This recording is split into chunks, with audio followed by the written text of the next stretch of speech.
सभी साथियों को गुड मॉर्निंग, सुप्रभात, राम राम, नमस्कार। साथियों, मैं लेकर आया हूँ आपके लिए मनोविज्ञान के टेस्ट सीरीज नंबर 21।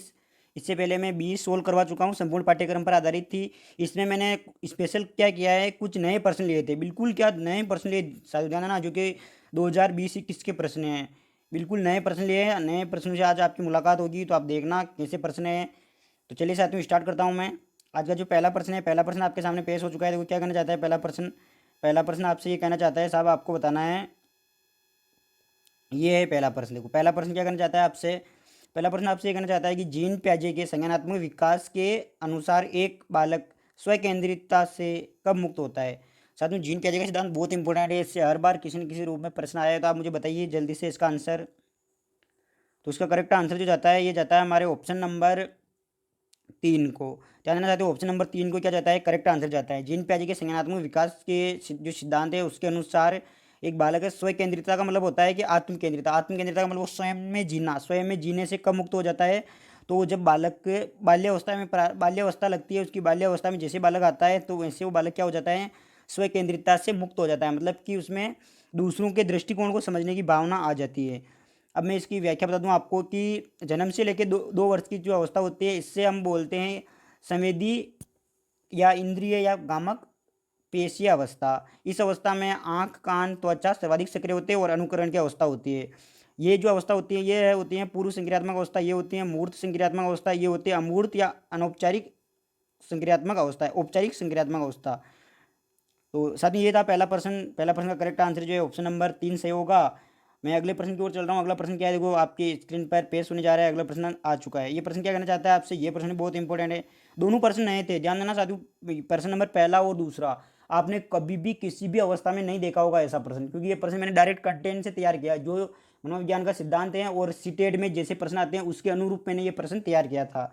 ये प्रश्न भी मैंने सीटेट में आया था, इसी के अनुसार। सीटेट में आया हुआ नहीं है, ध्यान देना, बिल्कुल लेटेस्ट प्रश्न है। अभी तक ये प्रश्न मैंने खुद के द्वारा बनाया गया प्रश्न है, ये स्वयं मैंने बनाया। ये प्रश्न कंटेंट से मैंने बनाया कि ऐसा प्रश्न सीटेट में आया था, तो इस बार ऐसा भी आ सकता है। जेरोम ब्रूनर का संज्ञानात्मक विकास, मतलब ध्यान देना साथियों, ये जीन प्याजे ने और ब्रूनर ने, इनके सहयोगी थे, इन्होंने दोनों ने मिलकर वो सिद्धांत दिया था, लेकिन मुख्यतः उनका नाम जीन प्याजे का नाम आता है।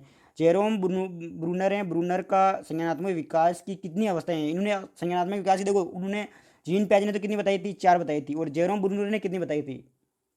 तो आपके मन में ये प्रश्न आता होगा कि साहब, जब ये उनके सहयोगी थे, जीन प्याजे के सहयोगी ये ब्रूनर थे, और इन दोनों ने मिलकर संज्ञानात्मक विकास का सिद्धांत दिया, और संज्ञानात्मक विकास की उन्होंने 4 अवस्था बताई थी, तो इन्होंने भी 4 अवस्था बताई होगी। आपके मन में ऐसा प्रश्न आता है। लेकिन मैंने बताया ना, मनोविज्ञान में जैसा आप सोचते हो वैसा होता नहीं है, और जैसा वो होता है आप सोचते नहीं हो। ये बात मैं पहले बता चुका हूँ आपको। तो इसका करेक्ट आंसर जो होगा ना, ऑप्शन नंबर 3 होगा।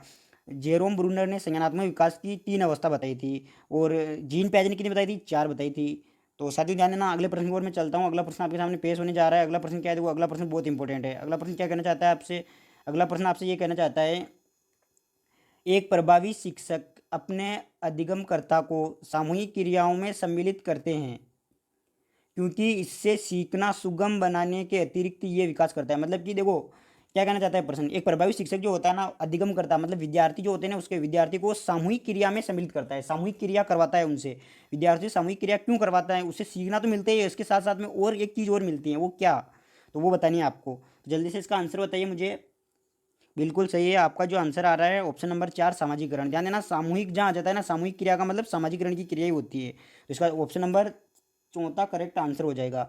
अगले प्रश्न की ओर चल रहा हूँ। देखो अगला प्रश्न आपसे क्या करना चाहता है, अगला प्रश्न जो है वो प्रश्न आपके सामने पेश होने जा रहा है। क्या है, देखो प्रश्न ये है साहब, आपको बताना है कि अधिगम जिसके बिना संभव नहीं है वो है। अधिगम किसके बिना संभव नहीं है, शिक्षक के, पाठ्यपुस्तक के, प्रेरणा के, निर्देशन के। तो क्या है इसका, जल्दी से आंसर बताइए मुझे। सर इसका करेक्ट आंसर जो होगा ये होगा ऑप्शन नंबर 3। अधिगम जो है ना, अभिप्रेरणा के बिना या प्रेरणा के बिना संभव नहीं है, ये इसका करेक्ट आंसर होगा, ध्यान देना, ठीक है ना, इसका करेक्ट आंसर यही होगा। अगले प्रश्न की ओर चल रहा हूँ मैं। 5वां प्रश्न आपके सामने स्क्रीन पर पेश से क्या कहना चाहता है। 5वां प्रश्न बहुत इंपॉर्टेंट है साथियों, ये भी बिल्कुल यूनिक प्रश्न लिया है मैंने, ये आप ही के लिए लिया है प्रश्न मैंने। तो देखिए क्या कहना चाहते हैं, मानसिक स्वास्थ्य के नियमों को खोजना और उन्हें बनाए रखना अध्ययन का केंद्र बिंदु है। कथन किसका है, ये कथन किसका है ये बताना है आपको, तो जल्दी से बताइए मुझे किसका कथन है ये। तो ये जो कथन है साथियों, ये जो आंसर आ जाएगा, इसका करेक्ट आंसर आ जाएगा जेम्स ड्रेवर। जेम्स ड्रेवर जो है ना, जेम्स ड्रेवर ने ये बात बताई थी कि मानसिक स्वास्थ्य के नियम की खोजना था, उन्हें बनाए रखना ही अध्ययन का केंद्र बिंदु है। अगले प्रश्न की ओर चल रहा हूँ। देखो अगला प्रश्न आपके सामने पेश हो गया है। क्या है अगला प्रश्न? अगला प्रश्न ये है साहब, आपको बताना है किसी विद्यार्थी की सबसे महत्वपूर्ण विशेषता है। कोई भी विद्यार्थी है उसकी सबसे महत्वपूर्ण विशेषता क्या होती है, ये बताना है आपको। तो जल्दी से बताइए इसका आंसर मुझे। इसका जो करेक्ट आंसर होगा साथियों, इसका करेक्ट आंसर ऑप्शन नंबर 2 को जाएगा। आज्ञाकारिता जो होती है ना, आज्ञाकारिता एक बालक का क्या होता है, सबसे महत्वपूर्ण विशेषता होती है। देखो ईमानदारी लगाने वाले ध्यान देना इधर कि आज्ञाकारी के अंदर ही ईमानदारी आती है। मतलब जिस बालक में आज्ञाकारी का गुण होगा वो ईमानदार तो होगा ही सही, ठीक है ना। तो मैं अगले और सहब आज्ञाता उसी में होगी जिसमें आज्ञाकारिता का गुण होगा। उसने आपने उसको आज्ञा दी कि ये काम करना, तो वो निश्चित तौर पर करेगा ही सही। अगले प्रश्न की ओर चल रहा हूँ। देखो अगला प्रश्न क्या है, 7वां प्रश्न आपके सामने पेश हो गया है। बहुत इंपॉर्टेंट प्रश्न है साहब, इसका उत्तर दो आप। वे कौन से बाह्य कारक हैं जो एक बालक को कक्षा में रुचि लेने से रोकते हैं? मतलब वो बाह्य कारक बताने, बाहर के कारक बताने हैं आपको जो बालक को कक्षा में रुचि लेने से रोकते हैं। कौन से कारक है, तो जल्दी से बताइए मुझे, इसका कमेंट करें। इसका जो करेक्ट आंसर होगा साथियों ध्यान देना, संस्कृति और प्रशिक्षण। संस्कृति और प्रशिक्षण कैसे होगा इनका, क्योंकि देखो संस्कृति से ही एक बालक के कक्षा में भाग लेता है। जैसे कि मान लो आदिवासियों की भी संस्कृति यही है उनकी कि उनको पढ़ना लिखना है नहीं, उनको जंगल में रहना है। तो देखो वो उनके स्तर पर सही है, वो उनके स्तर पर सही है, लेकिन उनमें अब धीरे धीरे बदलाव हो रहा है। लेकिन उनकी संस्कृति तो ऐसी थी, जैसे पहले संस्कृति थी कि लड़कियों को नहीं पढ़ाया जाता था, तो वो क्लास में नहीं बैठ पाती थी, नहीं पढ़ाया जाता था, स्कूल में भेजते नहीं थे उनके माता पिता। तो पहले की संस्कृति ऐसी थी, लेकिन अब की संस्कृति बिल्कुल बदल चुकी है। तो इसका करेक्ट आंसर समझ में आ गया होगा, ऑप्शन नंबर 3 है। अगले प्रश्न की ओर मैं चल रहा हूँ। अगला प्रश्न क्या कहना चाहता है आपसे, प्रश्न नंबर तीसरा है। बहुत यूनिक प्रश्न है, बिल्कुल नया प्रश्न है, इसका उत्तर दो आप। बहुत यूनिक प्रश्न लिया है मैंने आपके सामने। नवजात के स्वास्थ्य को जांचने के लिए प्रयोग में ली जाने वाली मापनी स्केल है। तो साथियों इसका करेक्ट आंसर दीजिए आप मुझे। बहुत यूनिक प्रश्न लिया है साथियों, ध्यान देना, मैं आपके लिए रोज यूनिक यूनिक प्रश्न लेके आता हूँ। और ऐसे ही प्रश्न आप पाने के लिए इस चैनल को सब्सक्राइब कीजिए और अपने दोस्तों के साथ शेयर कीजिए। साथियों मैं आपके लिए इतनी अच्छी मेहनत कर रहा हूँ, इतनी अच्छी से आपके टेस्ट सीरीज रोज लेकर आ रहा हूँ आपके लिए। रोज नए नए प्रश्न लेकर आ रहा था कि आपकी तैयारी बहुत अच्छी हो सके। रोजाना में कम से कम 3-4 घंटे लग जाते हैं इसको तैयार करने में मेरे को। तो साथियों आप भी प्लीज़ 5-10 मिनट निकाल के अपने दोस्तों जो भी रीट की तैयारी कर रहे हैं उन दोस्तों को अवश्य बताएंगे कि धाकर साइंस क्लासेज है जो मनोविज्ञान की रोजाना टेस्ट सीरीज लेकर आता है। तो आप टेस्ट सीरीज को ज्वाइन कीजिए और कमेंट करके मुझे आपके आंसर जरूर बताइए कि मेरे को, मैं क्या बोल रहा हूँ, रोजाना मैं बोलता हूँ कि आपके कुछ बच्चे हैं मेरे रोज, हरीश जी हैं और भावना है, ये सब कमेंट करके, जैसे स्मार्ट कुकिंग है, ये कुछ चैनलों के नाम है। ये तो चैनल का नाम है देखो स्मार्ट कुकिंग, पता नहीं कौन है, लेकिन ये जरूर हमारे किसान का मित्र है। ये ऐसे कुछ चैनल हैं जो रोजाना हमारे आंसर देते हैं। तो आप जो भी नए देख रहे हो कमेंट करके जरूर बताओ कि जैसे कि आपके 10 में से कितने, 12 में से 10-11% सही हो, तो आप ऐसे कमेंट करके बताओ मुझे। और चैनल को सब्सक्राइब करें और अपने मित्रों के साथ शेयर अवश्य करें साथियों। तो इसका करेक्ट आंसर बताइए मुझे। देखो यूनिक प्रश्न लिया ना मैंने आपके लिए, ऐसा प्रश्न आपने पहले कभी भी नहीं देखा होगा। इसका जो करेक्ट आंसर हो जाएगा, इसका करेक्ट आंसर होगा, ध्यान देना, ऑप्शन नंबर 2, WISC स्केल जो होता है ना, ध्यान देना, WISC स्केल जो होता है ना, इससे क्या करते हैं हम, बालक का स्वास्थ्य जांचते हैं। बालक का, नवजात शिशु, नवजात का मतलब होता है जिसने अभी अभी जन्म लिया है। अगले प्रश्न की ओर चल रहा हूँ। देखो अगला प्रश्न क्या है, अगला प्रश्न बहुत इंपॉर्टेंट प्रश्न है, आपके सामने प्रश्न आ चुका है।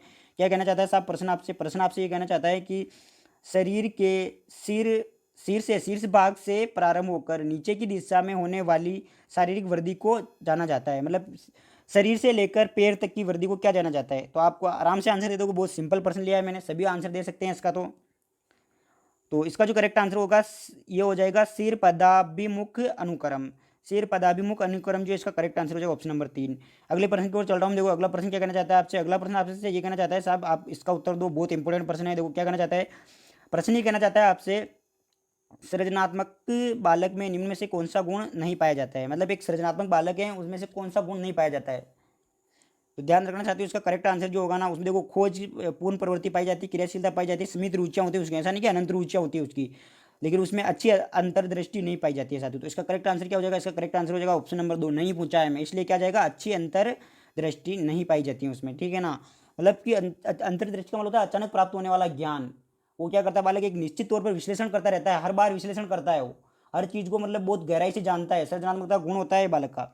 अगले प्रश्न, आज का जो 11वां प्रश्न है आपके सामने पेश हो चुका है। देखो क्या कहना चाहता है प्रश्न ये कहना चाहता है आपसे, परिवार बच्चे को निम्न प्रकार से शिक्षा देता है। बहुत इंपॉर्टेंट प्रश्न है साथियों, बहुत इंपॉर्टेंट प्रश्न है, स्क्रीनशॉट जरूर लोगे आप इसका। तो ध्यान देना, कौन परिवार जो है ना, ये आपने देखा होगा, देखो हमारे जो पहली गुरु होती हैं वो माता होती है, माँ जो होती है हमारी, ये क्या होती है, इस संसार की पहली गुरु होती है माँ, और पहली पाठशाला होती है परिवार। पहली पाठशाला कौन होती है, परिवार। तो ये बहुत इंपॉर्टेंट प्रश्न है साथियों। और जो पहली भाषा सीखते हैं हम, हमारी जो प्रथम भाषा होती है वो होती है मातृभाषा, माँ के द्वारा बोले जाने वाले शब्द को मातृभाषा कहते हैं। बहुत इंपॉर्टेंट प्रश्न है ये। तो इसका करेक्ट आंसर क्या होगा, जो परिवार जो है ना, परिवार बच्चे को कौन सी शिक्षा देता है, तो इसका करेक्ट आंसर जो जाता है ना साथियों, ये जाता है ऑप्शन नंबर 2 को। अनौपचारिक शिक्षा जो है ना ये देता है। अब आपके मन में प्रश्न आ रहा होगा, गुरुजी अनौपचारिक और औपचारिक में हम बहुत कंफ्यूज होते हैं। तो साथियों मैं सीधा सीधा बता दूं, देखो अनौपचारिक का मतलब ए का मतलब क्या होता है, नहीं। ए का मतलब क्या होता है, नहीं। और अनौपचारिक का मतलब होता है, साथियों ध्यान देना, देखो औपचारिक का मतलब क्या होता है, औपचारिक का मतलब ये होता है कि ऐसी शिक्षा जिसमें पाठ्यक्रम हो, जिसमें निश्चित प्रक्रिया हो, और उसमें परीक्षा भी होती है, और उसमें मूल्यांकन भी होता है, मतलब ये कहना चाहता हूँ मैं, और उसमें निश्चित विषय वस्तु हो, और उसी विषय वस्तु के अनुसार प्रक्रिया हो। तो बताओ आप, औपचारिक शिक्षा कहाँ होती है? औपचारिक शिक्षा स्कूल में होती है। क्यों? क्योंकि इसमें पाठ्यक्रम भी होता है, सब कुछ होता है। लेकिन हमारे जो परिवार की शिक्षा होती है, इसमें कोई पाठ्यक्रम नहीं होता, कोई मूल्यांकन नहीं होता, बस ये शिक्षा में मिलती रहती है। तो इसलिए इसका क्या हो जाएगा, करेक्ट आंसर ये हो जाएगा। आज का जो फाइनल प्रश्न है, अंतिम प्रश्न है, लास्ट प्रश्न है, आपके सामने पेश हो चुका है। बहुत इंपॉर्टेंट प्रश्न है साहब, ये भी यूनिक प्रश्न होगा आपके सामने। ऐसा प्रश्न आपने मनोविज्ञान में कभी नहीं देखा होगा। ये मनोविज्ञान के लास्ट की यूनिट से हैं ये प्रश्न। क्या है प्रश्न, देखो, टीएटी किस प्रकार का उपकरण है? टीएटी किस प्रकार का उपकरण है? जल्दी से बताइए मुझे, किस प्रकार का उपकरण है टीएटी? तो साथियों ध्यान देना, टीएटी जो है ये जो है ना स्थिपेक्षी उपकरण है, स्थिपेक्षी उपकरण है ये, ठीक है ना। तो ये थे साथियों आज के 12 प्रश्न। 12 प्रश्न आपको कैसे लगे आप कमेंट करके बताओ। और साथियों यदि अभी तक आपने चैनल को सब्सक्राइब नहीं किया तो प्लीज़ चैनल को सब्सक्राइब करें, और अपने दोस्तों के साथ, जो भी देखो रीट, मैं क्या बोल रहा हूँ, जो भी रीट की तैयारी कर रहे हैं, यहाँ पे ध्यान देना, इधर जो भी क्या कर रहे हैं, रीट की तैयारी कर रहे हैं, सीटेट की तैयारी कर रहे हैं, एमपीटेट यूपीटेट जितनी भी टीचर की भर्तियाँ तैयारी कर रहे हैं, उनके पास आप इस कोचिंग क्लासेज को शेयर कर दो, और बताओ कि उन्होंने मनोविज्ञान की टेस्ट सीरीज बहुत ही अद्भुत टेस्ट सीरीज लेकर आता है, रोजाना नए नए प्रश्न लेकर आता है। जैसे कि बहुत दो तीन तो क्या 10-12 विद्यार्थी है जो आराम से बहुत सपोर्ट कर रहे हैं। देखो जिनमें से मैं नाम बोल रहा हूँ आज उनके, पहले नंबर पर है माया, ये भावना है, दूसरे नंबर पर है हमारे हरीश जी हैं, तीसरे नंबर पर है हमारे किसान के मित्र हैं, चौथे नंबर पर है हमारे स्मार्ट कुकिंग है, पाँचवें नंबर पर फनी वीडियो हैं, छठे नंबर पर है हमारे ये टेक्निकल मास्टर प्लस, ऐसा कुछ नाम है इनका। फिर और भी देखो नीचे इनके नाम है बहुत सारे, जैसे हरीश जी है, ये क्या राजेश जी हैं, ये राहुल जी हैं, और भी अनेक नाम आ रहे। देखो नीचे ये हमें बहुत सपोर्ट कर रहे हैं। देखो तो आप भी हमें कमेंट करके बताइए, अगले अगले वीडियो में हम आपका भी नाम दोहराएंगे। और अपने मित्रों के साथ शेयर जरूर करें साथियों। आप सब्सक्राइब करें, और अपने जो भी मित्र शिक्षक की तैयारी करें, रीट की हो चाहे फर्स्ट लेवल हो, सेकंड लेवल हो, उनके साथ शेयर जरूर करें। धन्यवाद। मिलते हैं नेक्स्ट वीडियो में, तब तक के लिए पढ़ते रहिए, मुस्कुराते रहिए, आगे बढ़ते रहिए।